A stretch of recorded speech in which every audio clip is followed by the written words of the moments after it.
હું પંડ્યા આરતી આપ જોઈ રહ્યા છો સ્પાર્ક ટુડે ન્યૂઝ। વડોદરા શહેર યુવા કોંગ્રેસ દ્વારા રોજગાર આપો ન્યાય આપો કેમ્પેઇનની લોન્ચ કરવામાં આવ્યો। શહેર કોંગ્રેસ સમિતિ ખાતે યુથ કોંગ્રેસના રાષ્ટ્રીય પ્રભારી રાજેશ સિન્હાજી અને ગુજરાત પ્રદેશ યુથ કોંગ્રેસ પ્રમુખ હરપાલસિંહ ચુડાસમાના આદેશ અનુસાર વડોદરા કાર્યકારી પ્રમુખ પવન ગુપ્તા તથા હેરી ઓડ દ્વારા રોજગાર આપો ન્યાય આપો આવો ભારત છોડો ન્યાય યાત્રામાં જોડાઓ વિશે પત્રકાર પરિષદમાં માહિતી આપવામાં આવી।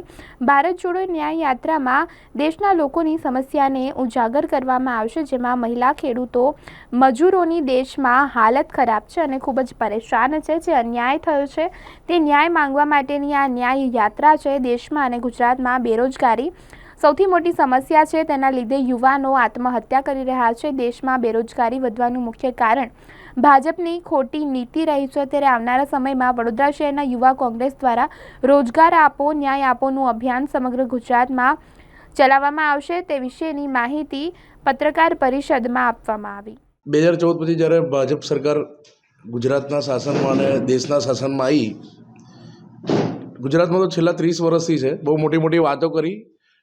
2014માં કીધું તો 2 કરોડ નોકરીઓ આપીશું, પણ અત્યારે આપણે હાલત જાણો જ છો। 20 પેપર કાંડ થયા છે, 20 પેપરો ફૂટ્યા છે, ભરતીઓ થઈ નથી। 20 જગ્યાએ આ લોકોએ પરીક્ષા લઈ લીધી, મોટી મોટી એમાઉન્ટમાં એ લોકોએ રજિસ્ટ્રેશન કરાવી દીધા, ભરતીઓ થઈ નથી। તો અમે વડોદરા શહેરમાં કાર્યકારી પ્રમુખ તરીકે મારા સાથી મિત્ર એવા પવનભાઈ ગુપ્તા, કુલદીપસિંહ અને બીજા યુથ કોંગ્રેસના દરેક સાથી અને આગેવાનો સાથે પબ્લિકની વચ્ચે જવાના છે। અને મને તો એવું લાગે છે કે જ્યારે અમે પબ્લિકની વચ્ચે આ ફોર્મ લઈને જઈશું ને, તો બેરોજગારીને પણ શરમ આવશે કે અમે ફોર્મ ભરીએ કે કેમ, કેમ કે 4 જણની વચ્ચે બેરોજગાર બોલવું એ પણ એમને એક શરમજનક વાત છે। જ્યારે 2 કરોડ રૂપિયા 2 કરોડ નોકરીઓ આપવાની આ ભાજપ સરકારે વાયદા કર્યા, સદંતર ભાજપ સરકાર નિષ્ફળ નીવડી છે। એટલે એના ભાગરૂપે અમે હવે દરેક શેરીએ, દરેક એમની સોસાયટીઓમાં અને નગરોમાં જઈ અને બેરોજગારીનો ફોર્મ ભરાઈ અને એક માહિતી તૈયાર કરીશું, જે માહિતી અમે ગુજરાતની સરકાર અને દિલ્હીની સરકારને મોકલવાના છે।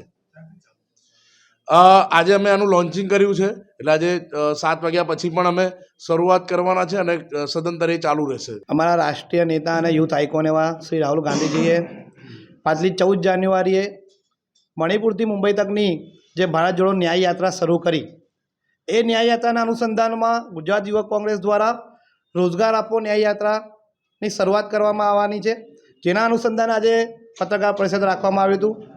પાછલા 10 વર્ષથી ફક્ત વડોદરા શહેર જ નહીં, સમગ્ર દેશના અંદર યુવાનો જે બેરોજગારીના દરથી ત્રાસી ગયા છે, બેરોજગારથી ત્રાસી ગયા છે, આટલું ઊંચું ભણતર થયા છતાં એ લોકોને એમના ભણતર પ્રમાણેની એમની લાયકાત પ્રમાણે એમને જે નોકરી નથી મળતી અને જે રોજગારીનો દર વર્ષે ને વર્ષે વધતો જઈ રહ્યો છે, એ તમામ રોજગારીનો દર અને એવા યુવાનોને મળી એમના ફોર્મ ભરી અને આ સરકારને જગાવવાનો પ્રયાસ આવનારા દિવસોમાં યુથ કોંગ્રેસ દ્વારા કરવામાં આવવાનું છે અને એ જ યાત્રાનું આજે વડોદરા શહેર યુથ કોંગ્રેસ દ્વારા લોન્ચિંગ કરવામાં આવ્યું છે।